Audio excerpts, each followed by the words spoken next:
Tulsa County jury found DeMarco Carpenter and Malcolm Scott guilty of murdering a 19-year-old mother back in 1994. 20 years later, the two men say they're innocent. And today, they're back in court as the Innocence Project steps in to try and prove their innocence. KJRH reporter Joe Henke has the latest. Well, Karen and Brian, DeMarco Carpenter and Malcolm Scott's hearing wrapped up here at the Tulsa County Courthouse in the last 45 minutes.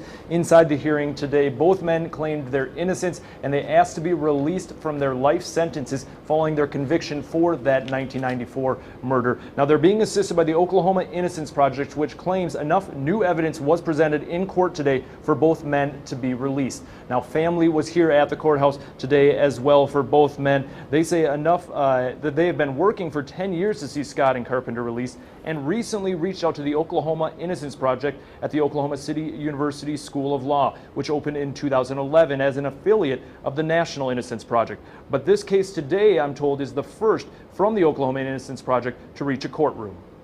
1,200 requests come in since we've opened from people in Oklahoma who say that they're innocent.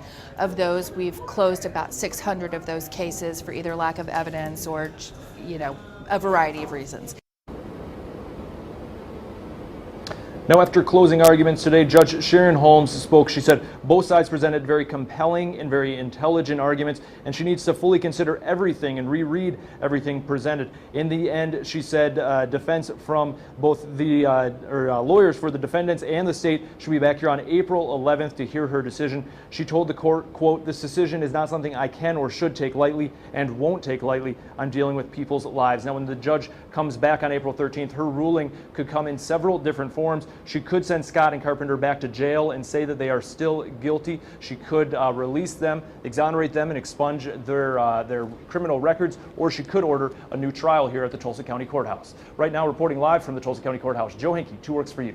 All right, thanks, Joe. As we go in depth, the Innocence Project tracks progress when it comes to preventing wrongful convictions and vindicating the innocent. The group says that Oklahoma has no law requiring recorded interrogations, but the state does have a law allowing DNA testing after a conviction. A wrongfully convicted person is entitled to $175,000 for a wrongful incarceration as long as that person did not plead guilty.